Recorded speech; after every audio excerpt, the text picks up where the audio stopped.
వైఎస్ఆర్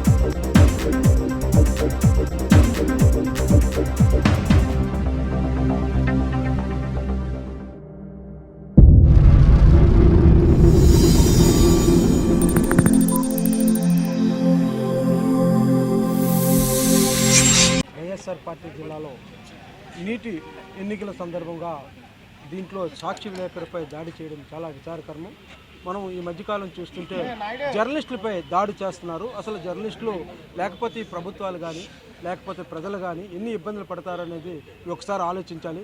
ప్రతి విషయాన్ని కూడా జర్నలిస్టులు ఏ ఒక్క వ్యక్తి కూడా జర్నలిస్టులు ప్రజలకి ప్రభుత్వానికి అనుసంధానంగా వ్యవహరిస్తారు తప్ప కానీ ఈ జర్నలిస్టులకి ఏ ఒక్క రాజకీయ పక్షాన్నిగా ఉండే అవకాశం అనేది లేదు, ఉండరు.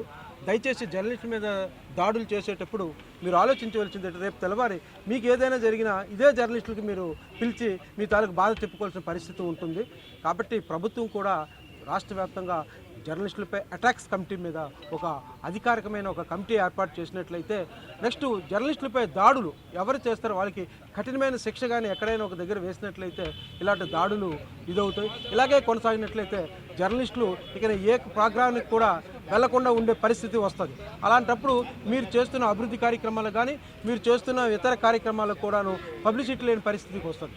కాబట్టి ప్రతి ఒక్కరూ ముందు గౌరవించుకోవాలి. మీకు ఏమైనా ఇబ్బందికరంగా ఉంటే ఇతర అంశాలు ఉంటాయి. మీ మీద చట్టవిరుద్ధంగా ఏమైనా రాస్తే మీరు కోర్టుకు పోవచ్చు. మీకు వ్యతిరేకంగా మేము ఏమైనా చేస్తే వ్యక్తిగతంగా మీకు ఏమైనా చేస్తే మీరు రకరకాల ఉన్న వేదికలు ఉన్నాయి, దాంట్లో మీరు చెప్పొచ్చు. అంతేగాని జర్నలిస్టులపై దాడి దిగినట్లయితే ఈసారి ప్రతి దాడులు కూడా ఉంటాయనే సందేహం లేదు.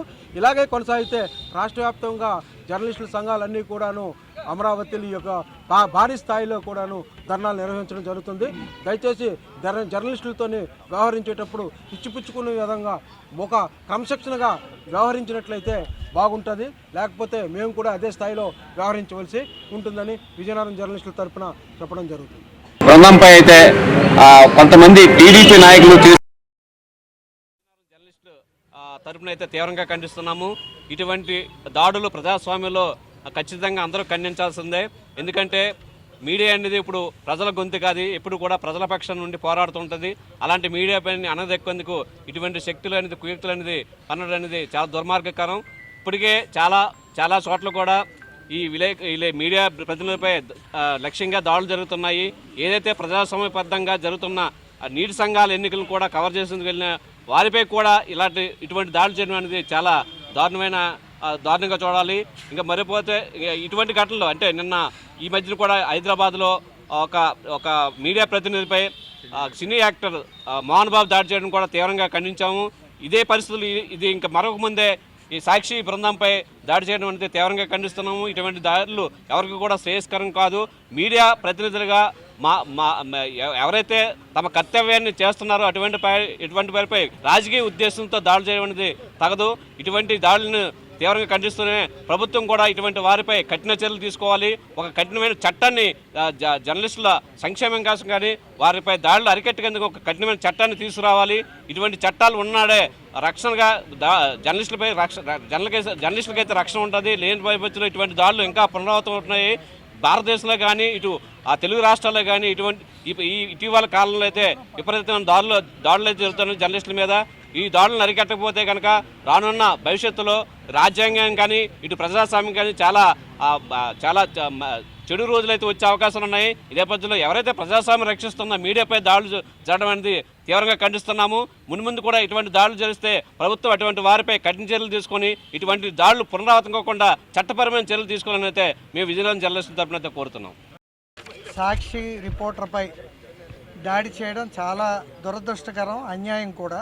ఎందుకంటే మన జర్నలిస్ట్గా తన వృత్తిరీత్యా కవరేజ్ కోసం వెళ్ళే వాళ్ళ మీద దాడులు చేయడం ఈ మధ్య ఎక్కువగా జరుగుతున్నాయి. దీని మీద విజయనగరం జర్నలిస్టుల తరపున మేము తీవ్రంగా ఖండిస్తున్నాం. ఈ మధ్య చూస్తున్నాం, హైదరాబాద్లో కూడా ఇలాంటిదే జరిగింది. ఒక ప్రముఖ ఛానల్ మీద కూడా దాడి చేశారు. వృత్తిరీత్యా తప్పదు, ఇలాంటి పరిస్థితులను ఎదుర్కోక తప్పదు. కాకపోతే ఏంటంటే దీని మీద ప్రభుత్వం ఒక చట్టాన్ని తీసుకొస్తే ఇటువంటి దాడుల్ని ఖండించి చట్టపరమైన చర్యలు తీసుకునే అవకాశం ఉంటుంది. ఈ విషయం మీద మా జర్నలిస్టులు అంతా ఏకతాటి మీద నిలబడి తీవ్రంగా ఖండించి ఈ విషయాన్ని ఇక ముందు ఇలాంటివి ఏవి జరగకుండా ప్రభుత్వం చట్టపరమైన చర్యలు తీసుకోవాలని మా విజయనగరం జిల్లా జర్నలిస్టుల నుంచి కోరుతున్నాం. వైఎస్ఆర్ కడప జిల్లా వేమలి తహసీల్దార్ కార్యాలయం దగ్గర విధి నిర్వహణలో ఉన్నటువంటి సాక్షి టీవీ రిపోర్టర్ వెన్ను శ్రీనివాసరావు, అదేవిధంగా పత్రికా రిపోర్టర్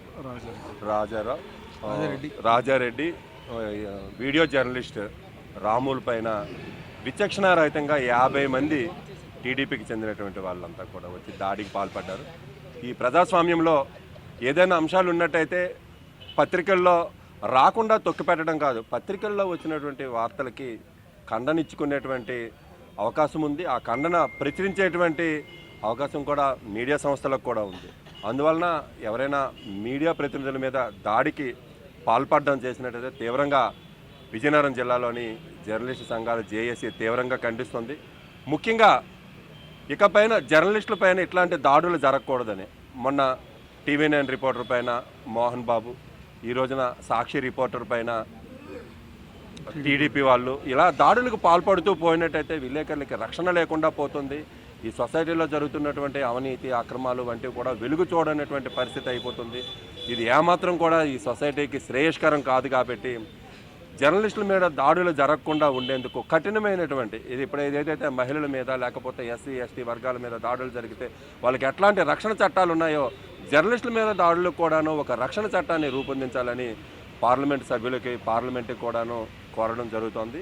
ముఖ్యంగా ఇట్లాంటివి కానీ పునరావృతం అయితే వాళ్ళపైన ఇమీడియట్లీగా యాక్షన్ తీసుకొని అరెస్ట్ చేసి వాళ్ళకి నాన్ బెయిలబుల్ అరెస్ట్ రిమైండ్ ఇవ్వాలని చెప్పి మేము కోరుతున్నాం.